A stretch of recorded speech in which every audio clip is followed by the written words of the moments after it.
এই প্রেম, কাম এবং রাধা অষ্টমী নিয়ে এই রাধা অষ্টমীতে এই এদের ওখানে কিছুটা পাঠ করেছিলাম, বাকি পাঠটা করেছিলাম পরিমল।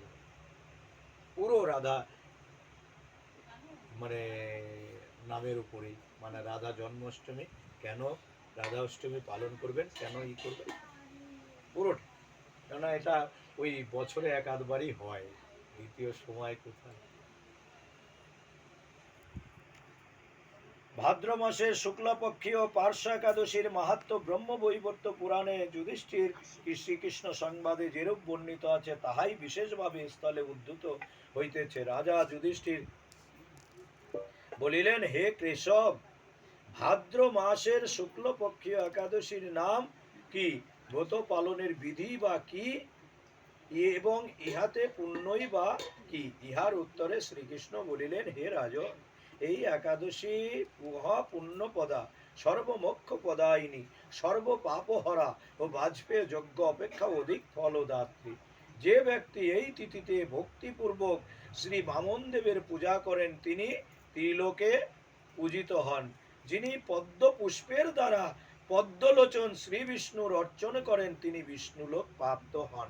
আজকের দিনে পদ্ম ফুল দিয়ে ভগবান বামন দেবকে যদি পুজো করা যায় তাহলে তিনি বিষ্ণুলোক প্রাপ্ত হন। এবছর তো হয়নি কারো, আগামী বছর মনে রাখবে না।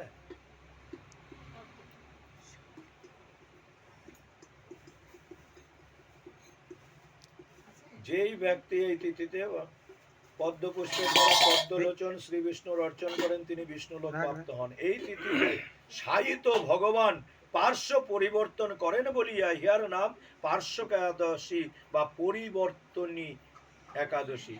যুধিষ্ঠির বলিলেন, হে জনার্দন, আপনার বাক্য শ্রবণ করিয়াও আমার সন্দেহ সম্পূর্ণ দূরীভূত হইল না। আপনার বাক্য শ্রবণ করেও আমার সন্দেহ সম্পূর্ণ হলো না। যুধিষ্ঠিরের কিন্তু দরকার ছিল না। কার দরকার ছিল? কার দরকার ছিল? আমাদের দরকার ছিল।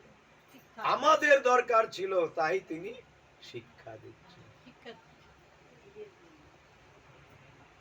যেরকম পরীক্ষিত মহারাজ এত পুণ্যবান ছিল, তার কিন্তু ওই ব্রহ্ম সাপেরও দরকার ছিল না, তার কিন্তু ওই 7 দিন ভাগবতেরও দরকার ছিল না, কিন্তু শুধু এই জগতে ভাগবত প্রচার করার জন্য এবং জগতে ভাগবত আনার জন্য ভগবানের এগুলো সব লীলা।